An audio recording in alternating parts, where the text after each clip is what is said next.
ओम शांति। यदि ये पूछा जाए कि कौन से सब्जेक्ट में अधिक ध्यान देने की आवश्यकता है, तो वह समझती हर एक के दिल से, मन से यही आवाज़ निकलेगा कि हमें योग पर अधिक ध्यान देना है। ये मैं समझती जो भी बाबा के बच्चे बैठे हैं, सुन रहे हैं, उन्हों के मन में ये अवश्य ही संकल्प होगा। तो हम किस तरह से अपने योग को और आगे बढ़ा सकते, ये भी मैं जानती हूँ कि बाबा के भिन्न भिन्न बच्चे यहाँ आए हुए हैं। कई तो बाबा के बहुत नए नए फूल हैं और कई तो बहुत अनुभवी पुराने भी हैं।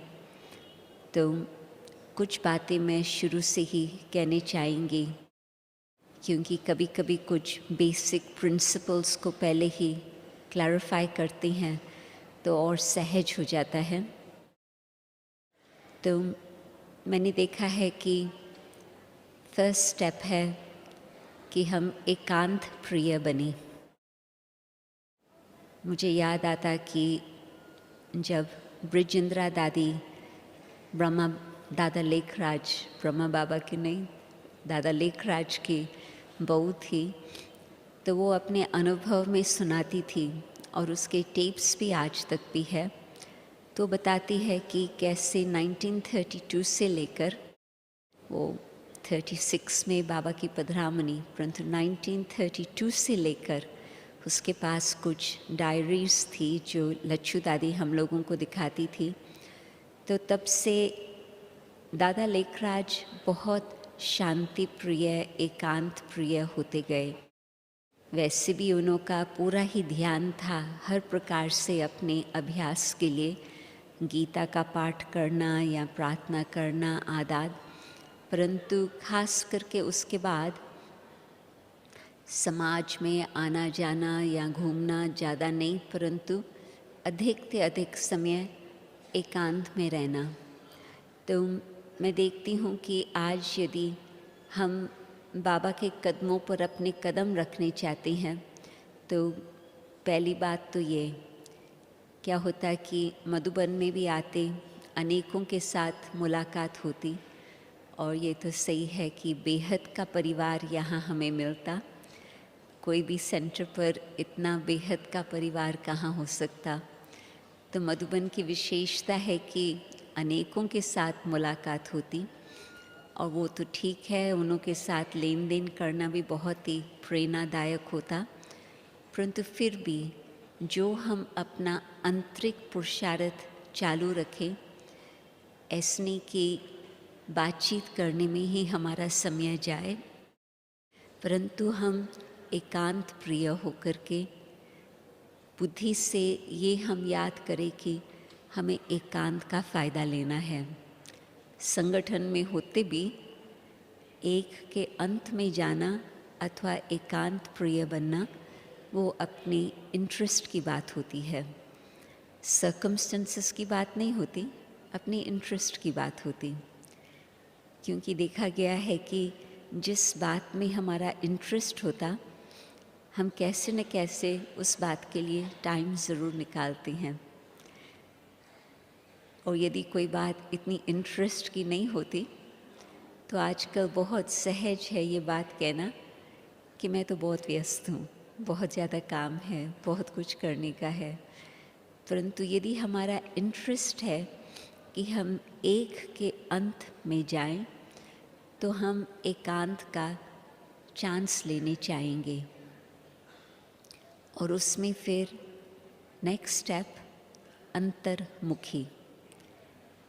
वैसे भी कहते हैं अंतर्मुखी सदा सुखी, परंतु जितना जितना हम आंतरिक अपने मन और बुद्धि पर ध्यान रखते हैं, तो फिर अपने बुद्धि को भी हम बाबा की मदद से दिव्य बना सकते, और साथ साथ अपने मन को भी हम शांतमय अथवा एकाग्रचित बना सकते।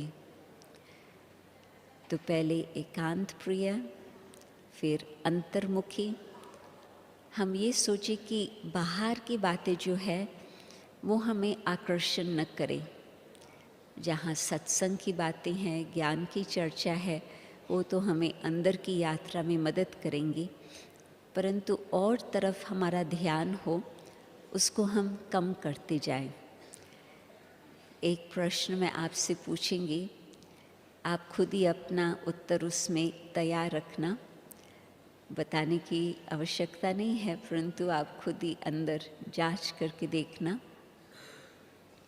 हमारा समय मोबाइल फ़ोन पर कितना जाता, हमारा समय कंप्यूटर पर कितना जाता, कितना हम मैसेजेस भेजते हैं, कितने हम मैसेजेस पढ़ने के इच्छुक रहते हैं, कितना बार बार वही बात हमारा ध्यान खींचती है।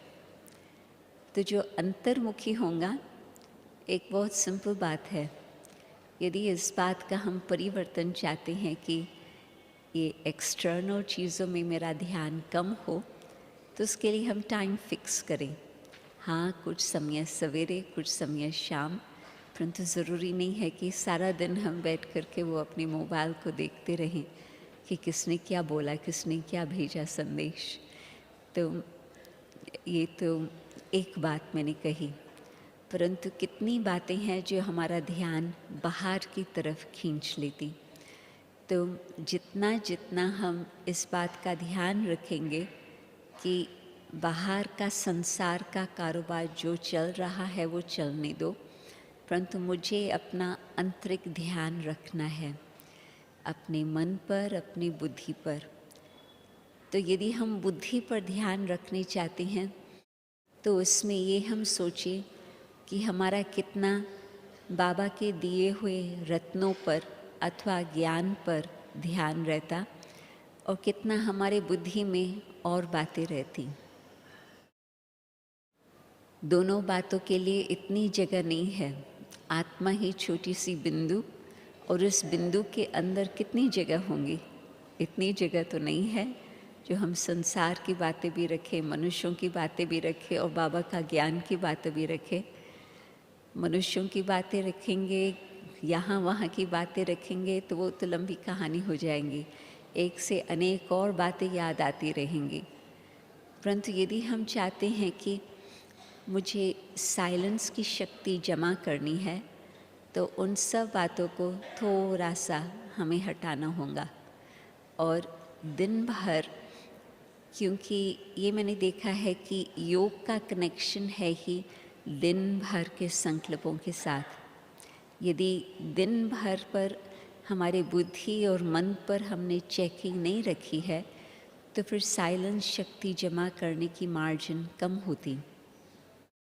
परंतु यदि हमने दिन भर अपनी बुद्धि को ज़्यादा फैलाया नहीं है, हाँ, जो अपना ज़रूरी बात है उस पर हमने ध्यान दिया, परंतु उसको व्यर्थ संकल्प नहीं कहेंगे, उसको फिर भी कहेंगे कि ये तो जो आवश्यक बात है उस पर ध्यान देना भी ज़रूरत है। चाहे घर की बात हो, चाहे कारोबार की बात हो, काम की बात हो, लौकिक सेवा की बात हो, चाहे परलौकिक सेवा की बात हो, अलौकिक सेवा की बात हो, तो ध्यान देना आवश्यक होता। परंतु जो एक्स्ट्रा हम उस बात पर फिर विस्तार में सोचने लगते हैं। मामा कहा करती थी कि प्लान्स तो बनाते हो और आप कहेंगे कि ईश्वरीय सेवा के लिए प्लान्स है, परंतु आपके प्लान्स तब सफल होंगे जब बुद्धि को आपने प्लेन रखा होगा। तो बुद्धि कहाँ तक हमारी प्लेन है अथवा अनेक प्रकार की बातें बुद्धि में नहीं घूम रही है, तो उस हिसाब से फिर अपनी बुद्धि को शांत करके चलाना। फिर जिस घड़ी हमें चांस मिलता, चाहे वो ट्रैफिक कंट्रोल की बात हो, चाहे वो जिस घड़ी हम विशेष संगठन में बैठते हैं, योग करने के लिए बैठते हैं, तो वो हमें उस ध्यान का हमें और प्राप्ति होंगी अथवा फ़ायदा होगा। क्योंकि नहीं तो वो कारोबार की बातों को फुल स्टॉप लगाने में ही टाइम चला जाएगा। परंतु अंतर्मुखी रहे हैं दिन भर, वो ध्यान रहा है, तो तो वो फिर ज़्यादा वेस्ट एनर्जी नहीं गई है। एनर्जी को हमने ध्यान रख कर के कंट्रोल किया है, तो उस हिसाब से फिर मन भी शिव बाबा की याद में लगन में मगन हो सकता। नहीं तो फिर बुद्धि को भटकने से ही पहले टाइम देना पड़ता है छुड़ाने के लिए, और बुद्धि हमारी थोड़ी शांत हो जाए और एकाग्र हो जाए। तो जब हमारा अंतर्मुखी स्थिति होती तो फिर एक की याद हम उसका अभ्यास कर सकते। तो उस एक की याद में हमने जितना बाबा की बातों पर ध्यान दिया होगा, उसमें दो बातें मैं कहेंगी खास। एक तो बाबा की दी हुई श्रीमत। आज बाबा ने बहुत अच्छी बात कही कि मनुष्यों की बातों से आप कोई श्रेष्ठ नहीं बन सकते। परमात्मा के दिए हुए श्रीमत से आपके कर्म में कुछ परिवर्तन इतना आता जो आत्मा श्रेष्ठ कर्म करके अपनी श्रेष्ठ स्थिति बना सकती। तो जब श्रीमत पर हमारा ध्यान है अपने कर्मों के हिसाब से, और दिन भर बुद्धि में ये हमारे मन में आता कि बाबा ने आज क्या कहा, बाबा ने आज क्या कहा। हर रोज़ बाबा बहुत इंटरेस्टिंग बातें सुनाती हैं ताकि हमारा संबंध और बाबा के साथ सहज घनिष्ठ होता जाए। आप देखेंगे कि हर एक दिन की मुरली बहुत एंटरटेनिंग होती। वैसे तो गुह्य तो होती ही है, परंतु बाबा बुद्धि से खेल भी कराने चाहते हैं, एंटरटेनमेंट कराने चाहते हैं। क्यों? क्योंकि बाबा जानते हैं कि यदि बाबा के ज्ञान में ही एंटरटेनमेंट होगा, बुद्धि को अनेक नई नई बातें मिलती रहेंगी, तो फिर उस हिसाब से बुद्धि और कहीं नहीं जाएंगी। तो जो हर रोज़ की मुरली में आपको जो बातें अच्छी लगी हुई हो, उसका एनीवे मनन चिंतन चलता ही है। जो बात अच्छी लगती है वो बार बार मन में आती है। तो उन बातों को रिवाइज करने से जब मनुष्यों की बातों को याद करती तो कौन याद आएगा? वही मनुष्य। इसी प्रकार से बाबा की बातों को याद करने से कौन याद आएगा? बाबा याद आएगा। तो दिन भर हमारा ध्यान कर्म पर भी रहा है और फिर साथ साथ बुद्धि पर भी रहा है कि बुद्धि में क्या क्या घूम रहा है। तो फिर अपने मन को एक की याद में लगातार उसमें लगन में मगन रहना वो और सहज हो जाता। और उसमें फिर साइलेंस की शक्ति का मतलब कि पहले तो हम अपने मन में श्रेष्ठ संकल्प रचते हैं। जो मानो कमेंट्री चलती है, कई प्रकार से कमेंट्रीज आजकल बनी हुई है, और बहुत करके जब कोई नया नया आता है तो ज़रूर हम उसका सहयोग लेते हैं कि क्या कमेंट्री सुन करके उन्हों को योग लगाने में कुछ अधिक इजी होगा। तो फिर वो है जब हम मन को और सब तरफ से हटाकर एक की याद में अपने मन को एकाग्र करते जा रहे हैं, और उसमें चाहे बाबा के साथ संबंधों की बात आती, चाहे उसमें बाबा के गुणों की बात आती है आदाद। और जितना जितना हम अपने मन को शुद्ध श्रेष्ठ संकल्प में चलाते हैं, तो उसमें मन के संकल्प धीरे धीरे चलने लगते हैं। लास्ट वीक बाबा ने संकल्पों की गति पर बहुत ध्यान खिंचवाया, और मैंने देखा है कि एक छोटी सी बात से आपको ये पता चलेगा कि कहाँ तक हम देही अभिमानी स्थिति में हैं और कहाँ तक हम देह अभिमान की स्थिति में हैं, अंतर्मुखी है या बाहरमुखी है। एक बात से बहुत जल्दी पता चल जाता। आप ये देखो कि आपके संकल्पों की स्पीड कितनी चल रही है। यदि संकल्पों की स्पीड फास्ट चल रही है तो उसका मतलब ध्यान बाहर है। देही अभिमानी नहीं है, देह अभिमान में है।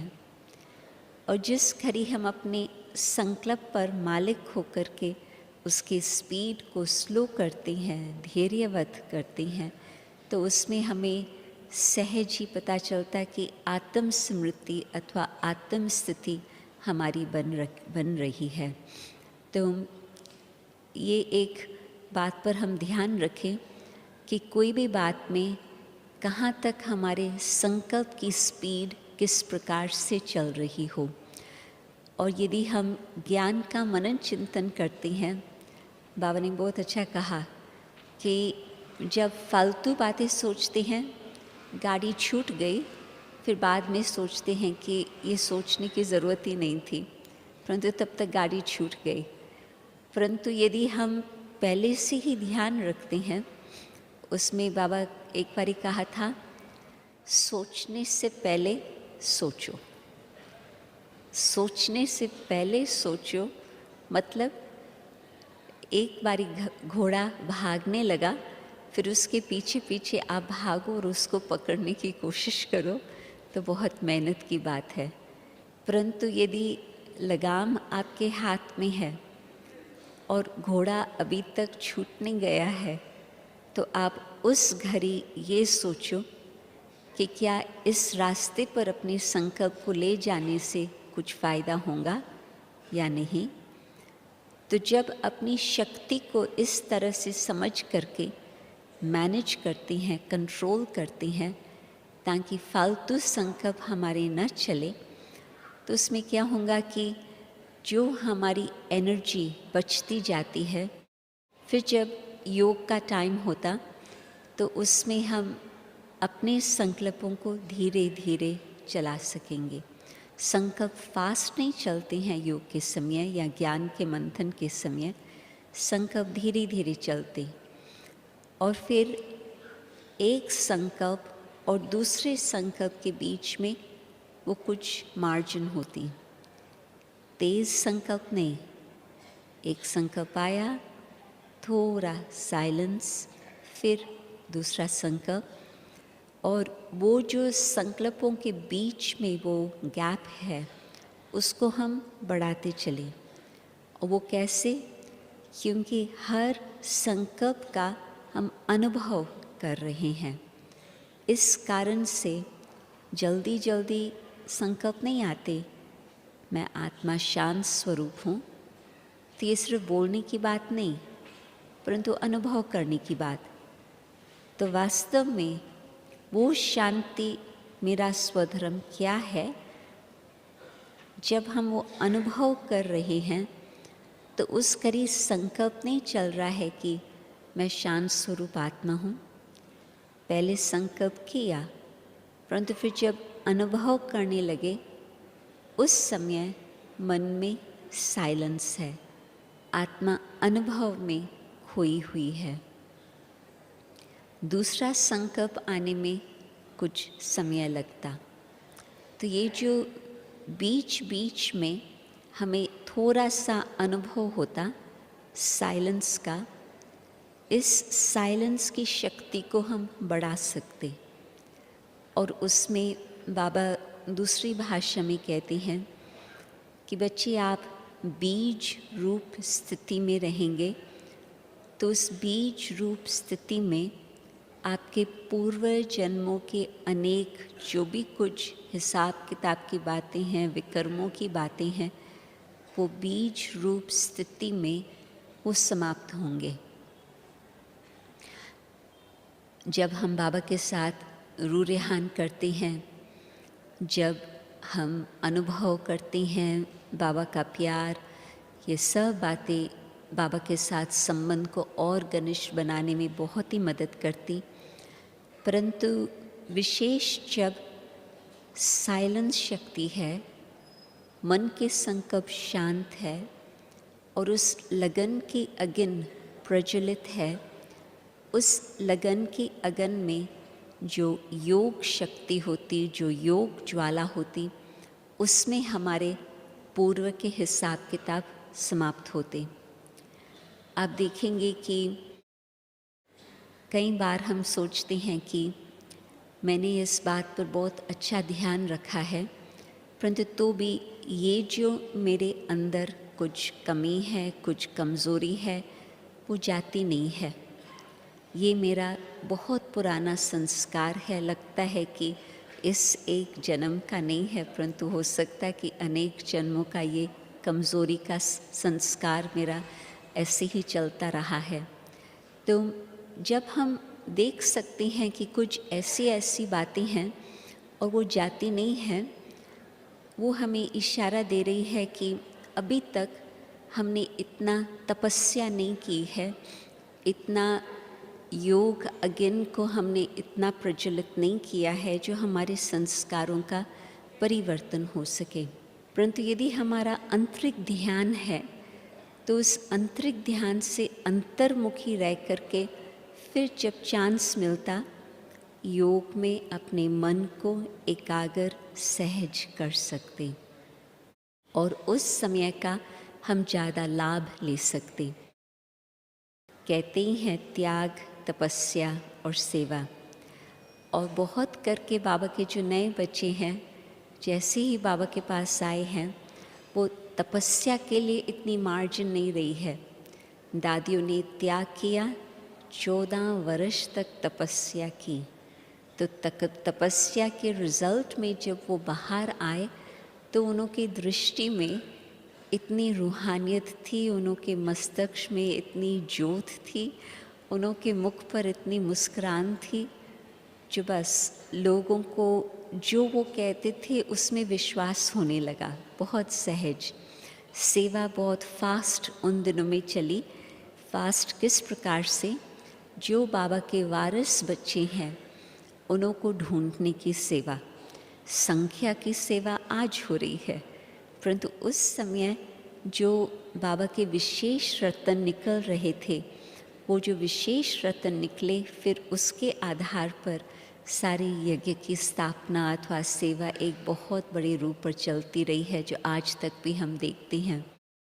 तो कहने का मतलब कि त्याग और फिर तपस्या, और हम लोगों ने वो तपस्या का समय इतना नहीं निकाला है।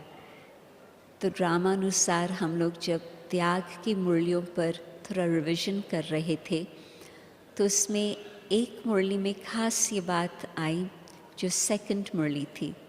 फर्स्ट मुरली थी त्याग और भाग्य, और किस तरह से अपना भाग्य बहुत श्रेष्ठ है उसका हम बुद्धि में ये याद रखें, न कि और किसके साथ हम कंपैरिजन करें या कंपटीशन करें, परंतु बस मेरा भाग्य कितना श्रेष्ठ है, जितना जितना त्याग का अनुभव उतना भाग्य का भी अनुभव होगा, तो फिर तपस्या भी इतनी सुंदर चलेंगी।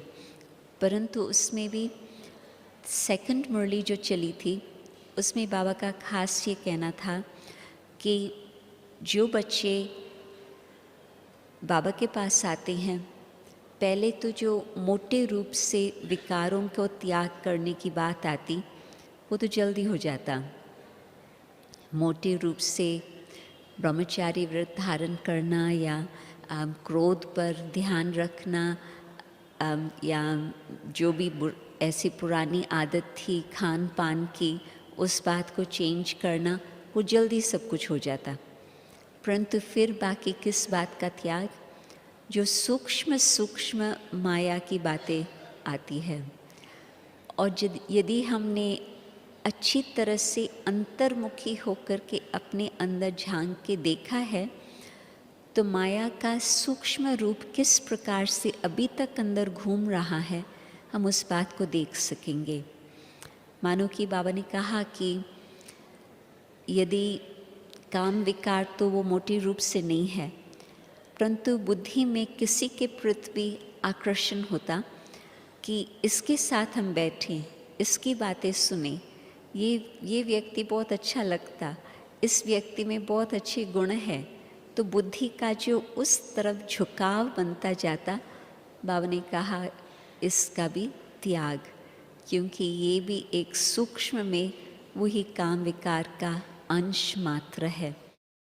और फिर क्रोध के लिए बेशक अभी हम गुस्सा नहीं करेंगे, अभी हम उस तरह से नाराज़ नहीं होंगे, परंतु अभी तक कई बातों में ये बात ज़रूर आती कि ये बात हमारी पसंदी की नहीं है, इसने ये बात कही वो ठीक नहीं थी, ये बात ऐसे नहीं होनी चाहिए थी। तो जब इस प्रकार के संकल्प कहेंगे तो बाबा ने कहा कि ये भी हम कहेंगे कि ये क्रोध का अंश है। क्यों? क्योंकि आप मुख से शायद बोलो भी नहीं, परंतु आपके चेहरे में जो परिवर्तन हो गया, आपके चेहरे से दूसरे को पता चलेगा कि हाँ, ये बात इन्हों को पसंद नहीं है। या आप चेहरे पर भी ध्यान रखो, परंतु आंखें तो बताएंगी।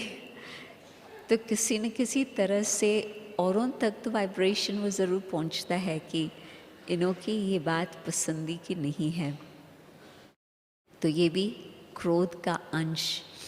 फिर बाबा ने कहा मोह, जहाँ मोह की बात आती उसमें हम विशेष किसी का ध्यान रखते हैं। हमने खास इस व्यक्ति के लिए सोचा कि इसको ठीक मदद मिले, इसको हर प्रकार से सहयोग मिले, इसका अच्छी तरह से रहन सहन हो। ये सब संकल्प जो चलता है एक व्यक्ति के प्रति, जब हम सब बाबा के परिवार के लिए सोचते हैं कि हर एक को आराम से सब कुछ मिले, हर एक का रहन सहन अच्छा हो, तो वो अलग बात। परंतु जब एक व्यक्ति या दो व्यक्ति के लिए ध्यान रहता कि इनों के लिए हर प्रकार की सुविधा हो, तो उसको बाबा ने कहा ये भी आपका विशेष ध्यान जा रहा, तो इसको भी कहेंगे मोह का अंश। और फिर लोभ के लिए बाबा ने कहा था कि अभी ये आप नहीं कहेंगे मुझे जास्ती चाहिए, ज़्यादा शॉपिंग करनी है, ज़्यादा खाना चाहिए, नहीं, परंतु आपको ये संकल्प आएगा ये चीज़ अच्छी है, ये चीज़ मेरी पसंदी की है।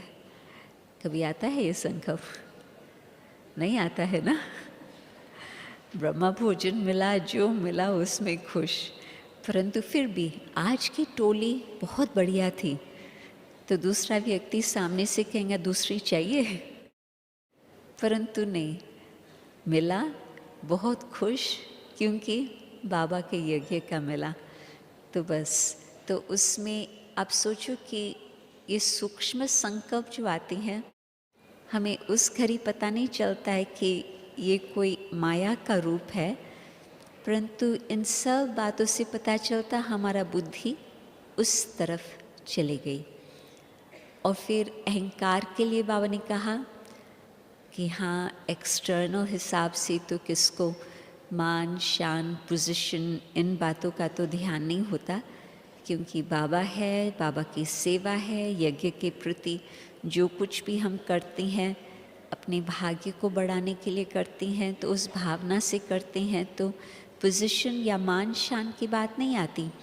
परंतु उसमें एक बात अभी तक ज़रूर आती, अपनी विशेषता का अभिमान, अपनी बुद्धि का अभिमान, या अपने विचारों का, अपने आइडिया को राइट समझना, वो भी है अभिमान। तो आप सोचो कि जब इस प्रकार के संकल्प होते तो फिर उसमें ज़रूर एक और प्रकार की बात आएंगी कि उसने हमारी विशेषता को नहीं पहचाना, देखो उन्होंने मेरी बात को महत्व नहीं दिया। तो ये जो अनेक फिर उस अनुसार संकल्प चलने लगते हैं, तो आप सोचो कि आत्मा के ऊपर क्या उसका इम्पैक्ट होगा। ज़रूर हमारी एनर्जी वेस्ट होती जाएंगी। तो जहाँ पर हमने अच्छी तरह से त्याग का ध्यान न रखा, तो फिर वो भी कारण बन जाते हैं हमारी एनर्जी को ख़त्म करने के लिए।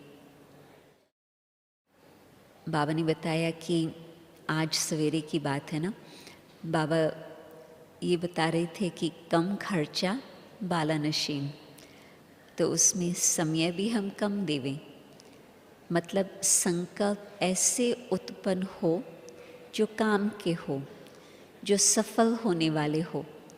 फालतू संकल्प चलेंगे, उसमें से 10 आइडियाज़ आएंगे और प्रैक्टिकल कुछ नहीं होगा तो फिर वो हमारा सारा समय चला गया, वेस्ट गया, फिर वो वापस नहीं आने वाला है। परंतु यदि हमने ध्यान रखा कि बाबा की याद में 1 सेकंड साइलेंस और फिर किसी बात पर सोचना, तो उससे फिर क्या होगा कि संकल्प जो धीरे चल रही हैं, एनर्जी वेस्ट नहीं हो रही है, टाइम वेस्ट नहीं हो रहा है। संगम युग का जो विशेष खजाना है अपने संकल्पों का, वो हमारा खर्च नहीं हो रहा, परंतु वो सब कुछ बचत योजना बना करके अपने पास वो एनर्जी हम जमा करते जा रहे हैं। आप देखेंगे कि जिसको अपना बजट रखने आता है तो उसकी जीवन आराम से चलती है, और यदि किसको बजट रखने नहीं आता तो उसकी जीवन सदा खींचातान से चलती है, राइट। ये तो हर एक को अनुभव है, संसार में रहने वालों को पता है इस बात का, या सेंटर चलाने वालों को भी पता है इस बात का। हर एक को ध्यान तो रखना ही होता है, तो हम उस बात के बजट पर ध्यान रखते, परंतु संकल्प शक्ति हमारी सबसे बड़ा खजाना है। समय संगम युग का बहुत श्रेष्ठ खजाना है। हम इस बात पर बजट पर ध्यान नहीं रखेंगे, जमा करने में टाइम लगता, बाबा से रिचार्ज करने में इतना ध्यान देना पड़ता, और खर्च करने में बहुत फास्ट खर्च हो जाता। तो तभी बाबा ने कहा कि कम खर्च तो बाला नशीन, उसका जो रिज़ल्ट होता बहुत ही शानदार, बहुत ही सुंदर होता। अपने संकल्पों को रिड्यूस करने के लिए 2 और बातों पर विशेष ध्यान देना होता। ये जो सूक्ष्म माया के संकल्प आते, न सिर्फ वो वेस्ट थॉट्स है परंतु वो नेगेटिव थॉट्स है, तो उसको समाप्त करना। परंतु 2 और बातों में हमारी बुद्धि की एनर्जी बहुत खर्च होती। वो है जब किसी बात का हमने दुख उठाया, बात होंगी 1 सेकंड की, किसने कुछ शब्द बोला, कितना टाइम लगा उसको बोलने में, ज़्यादा टाइम नहीं लगता, तो उसने तो जल्दी में मुख से कुछ बोल दिया, परंतु हमने अपने बुद्धि में कितना समय तक उस बात को संभाल के रखा, और जब जब वो बात हमारी बुद्धि में वापस आती रही तो उस समय हमको क्या फीलिंग आई। ये तो आप समझ सकते हैं कि वैसे तो सुख ज़्यादा याद आना चाहिए, परंतु कलयुग के अंत में बुद्धि कमज़ोर होने कारण सुख को जल्दी भूल जाती और दुख की बातों को पकड़ के रखती है अपने पास। तो यदि हमने बाबा का इस मंत्र पर ध्यान रखा कि न दुख दो न दुख लो, दुख न देना, ये तो हर एक समझ सकता है कि यदि हमने किसको दुख दिया तो वो गुंबस की तरह अपने मन में वो बात घूमती रहेंगी और मैं अपने को दुखी बनाती रहेंगी। या हमने जो वो बीज डाला दुख देने का, हो सकता है कि रिटर्न में मुझे भी वो 10 शब्द कह देवे या कुछ इस तरह से करे, परंतु दुख देना ये हम जल्दी समझ लेते हैं। दुख लेना, इस बात को समझ करके पुरुषार्थ करना, उसमें ज़्यादा समय लग रहा है। तो अब हमें किस बात का ध्यान रखना है कि हम दुख ना लेवें। अपनी स्वमान की स्थिति यदि हम बनाकर रखते हैं कि मैं कौन और मेरा कौन और मुझे बाबा से क्या क्या मिला है, तो हाँ, यदि कुछ कहता है तो उसमें 1 सेकंड हम ये सोचें कि जो ये कह रहा है उससे मुझे सीखने को कुछ मिल रहा। ऐसे नहीं कि हमको इग्नोर करना है, नहीं, ये ज़रूर हम अपने बुद्धि में सोचें कि ये जो कह रहे हैं वो क्या देख करके कह रहे हैं, मुझे उसमें कुछ सीखने को क्या मिल रहा। तो यदि हम इस तरह से उस बात को कन्वर्ट करके उस बात का अपनी आध्यात्मिक उन्नति के लिए फ़ायदा उठाते हैं तो फिर हमें वो दुख चुभेगा नहीं।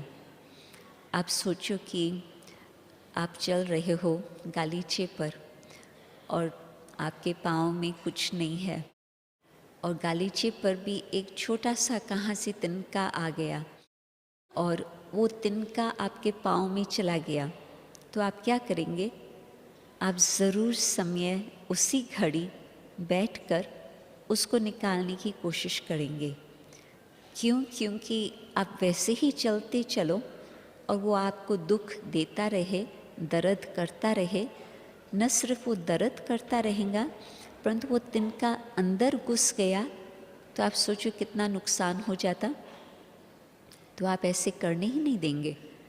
आप तुरंत बैठ कर के वो छोटा सा तिनका भी निकालने की कोशिश करेंगे और यदि हाथ से नहीं निकलता तो आप सुई लेकर के भी उसको निकालने की कोशिश करेंगे। मतलब आप उसको छोड़ नहीं देंगे, अंदर रहे, कोई हर्जा नहीं, ठीक है नहीं। आपको मालूम है कि यदि वो अंदर चला गया उसका बहुत ज़्यादा नुकसान होगा और हमको उसका बहुत कुछ और आगे भी सहन करना पड़ेगा। तो जिस घड़ी कोई बात का दुख हमें लग रहा, पहले हमारी बहुत अच्छी फीलिंग थी, सब ठीक चल रहा, परंतु फिर कोई बात अंदर आ गई तो उस घड़ी शांति से बैठ करके अपने मन से पूछो कि ये कौन सी बात आ गई जिस कारण से मेरी फीलिंग जो अच्छी फीलिंग थी वो चेंज होकर के अभी ये अलग प्रकार की फीलिंग आ गई। तो आप ध्यान से देखेंगे तो आप फिर उस बात को, वो कांटे को निकाल देंगे। और यदि कांटे को रहने देते हैं और बार बार वो बात चुभती रहे तो अंदर एक पॉइजन, जहर इकट्ठा होता जाता। और जो बात हमने स्वीकार कर ली, अंदर अपने अंदर रख ली दुख की, आप सोचो कितनी हमारी एनर्जी उसमें खर्च होती।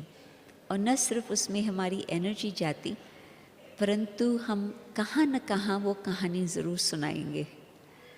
दुख लिया हुआ होता, उसका वर्णन ज़रूर चलता। एक तो अंदर हमारी एनर्जी खर्च और अंदर हमारी फीलिंग अच्छी न रहे, एक तो वो धोखा। परंतु दूसरा, हम मुख से किसी को भी कहानी सुनाएंगे और उन्हों को कहेंगे कि और किसको नहीं सुनाना, परंतु मैं अपनी दिल की बात सुनाती हूँ। और फिर एक एक को कहेंगे अभी इसको बोला, अभी इसको बोला, अभी इसको बोला, तो अनेकों तक वो बात फैल जाती। तो वातावरण भी बिगड़ा, परंतु वो बात कुछ सोचा और फिर कुछ बोला, वो डबल अंडरलाइन हो जाती। कितने संकल्प आए वो भूल भी गए, परंतु जो संकल्प को हमने मुख से वर्णन किया वो बात पक्की होती गई और जितने बार हमने वो वर्णन किया और पक्की होती गई। तो कहने का मतलब कि दुख नहीं लेना है। कोई भी बात के कारण हमारा अति इंद्रिय सुख संगम युग का विशेष खजाना बिल्कुल चला जाएगा और फिर उसको रिकवर करने में बहुत टाइम लग जाता। और लास्ट बात मैं इस बात पर ध्यान खिंचवाएंगी कि बाबा जो कहते हैं कि फुल स्टॉप। कोई भी बात चल रही है और हमारा उसमें संकल्प चलने लगा तो 1 सेकंड के लिए ओम शांति कह करके, मुख से नहीं परंतु अंदर, मैं हूँ आत्मा, मैं हूँ शांत स्वरूप, मुझे अपनी बुद्धि को फुल स्टॉप लगाना है। आज बाबा की मुरली में एक सेंटेंस थी जो मुझे बहुत ध्यान गया उस पर, और यदि उस एक सेंटेंस पर हमारा अच्छी तरह से ध्यान रहे तो जल्दी फुल स्टॉप हो सकता। बाबा ने कहा, हर आत्मा जो उसके अंदर पार्ट है वो पार्ट बजा रही है। ना आप उसको चेंज कर सकते, न मैं उसको चेंज कर सकती। जो उसका पार्ट है वो वही चलेगा हम कितना भी पुश करें या पुल करें नहीं चेंज होगा। तो फिर जबकि इस तरह से उसका पार्ट ही ऐसा है, तो यदि हम अपनी बुद्धि को समझ करके उस समय फुल स्टॉप लगाएं, कोई प्रकार का हमारे अंदर संकल्प न चले, तो भी बुद्धि की एनर्जी बहुत बच जाती है। ये सब बातें जो मैं सुना रही हूँ अपनी समय, अपने संकल्प, अपनी शक्ति को बचाने के लिए। क्यों? क्योंकि फिर योग के समय ये सब बातों का डिस्टर्बेंस कुछ नहीं होगा। नहीं तो योग में डिस्टर्ब करने वाली ये सब बातें बांधा आती है। परंतु यदि हमने इन बातों पर ध्यान रख कर के अच्छी तरह से अपनी स्थिति को बना कर रखा है, तो उस समय जब हम बाबा की याद में बैठते हैं, तो न सिर्फ ज्ञान का मंथन, परंतु ज्ञान के पॉइंट का अनुभव, बाबा के संबंधों का अनुभव, और जितना जितना वो अनुभव हमारा बढ़ता जाता है, उतना वो आत्मिक स्मृति अथवा जो बीज रूप स्थिति बाबा वर्णन करते हैं, वो हमारी बीज रूप स्थिति का हमें अनुभव होगा। आप सोचो बीज रूप क्या होता? बीज के अंदर सब कुछ समाया हुआ है, परंतु बिल्कुल शांत। सब कुछ अंदर है परंतु शांत है। तो जब हम योग में वो स्थिति बना सके जिसमें प्रेम स्वरूप, पवित्र स्वरूप, सत्य स्वरूप, ये रियलिटी में हम अनुभव करें, उस स्टेज को कहेंगे बीज रूप। सब कुछ अपने अंदर भरा हुआ है। बाबा से जो कुछ बाबा दे रहा है, हम लेकर के अपने अंदर समा करके रख रहे हैं, ताकि फिर बाबा के साथ वो जो शक्ति जमा है, वो वाइब्रेशंस विश्व में फैल सके। क्यों? क्योंकि अभी आप देख रहे हो समय की बेहद की घड़ी बहुत फास्ट जा रही है, और विश्व को शांति का दान देना बहुत आवश्यक है। तो साइलेंस पावर से हम विश्व को शांति का दान दे सकते। साइलेंस पावर से अनेक आत्माओं की बुद्धि में परिवर्तन आ सकता। जो आप कितना भी शब्दों में किसको कन्विंस करने की कोशिश करो, नहीं होता। परंतु उनको एक घड़ी के लिए, एक मिनट के लिए साइलेंस का आप अनुभव कराएं, तो वो कहेंगे कि हाँ, यहाँ पर कुछ विशेष चल रहा है, और उनको फिर बाबा के और नज़दीक आने की इच्छा होंगी। तो शब्दों द्वारा ज्ञान स्पष्ट करना आवश्यक है, परंतु अभी बाबा बहुत समय से यही चाहते हैं कि मनसा सेवा हमारी हो। जबकि साइलेंस शक्ति नहीं है, तो मनसा सेवा कैसे हम कर सकेंगे? कुछ वर्ष पहले बाबा ने खास ये सभी से हाथ खड़ा कराया था, आप कितना समय मनसा सेवा हर रोज़ करते हो? तो कईयों ने हाथ उठाया था कि हाँ हम करते हैं, कुछ थोड़े थे जिन्होंने नहीं हाथ उठाया। तो बाबा ने लास्ट में कहा, सीज़न का लास्ट घड़ी थी 3-4 वर्ष पहले, तो बाबा ने कहा अच्छा, हर रोज़ एक बिल्कुल छोटी सी बात को पक्का करो, मुझे कम से कम 5 मिनट, बहुत ज़्यादा समय बाबा नहीं कहते हैं, 5 मिनट भी मुझे शिव बाबा की याद में विश्व को शांति का दान देना है, मुझे मनसा सेवा अवश्य करनी है। तो आप सोचो कि बाबा हमें कब से बता रहे हैं, परंतु प्रैक्टिकल में हम देखते हैं कि संसार के दुख की बातें बहुत बहुत बहुत बढ़ गई है। कोई अमीर है तो उसको अनेक प्रकार की चिंता होंगी, कोई गरीब है तो उसको अपनी प्रकार की अनेक चिंताएं होंगी।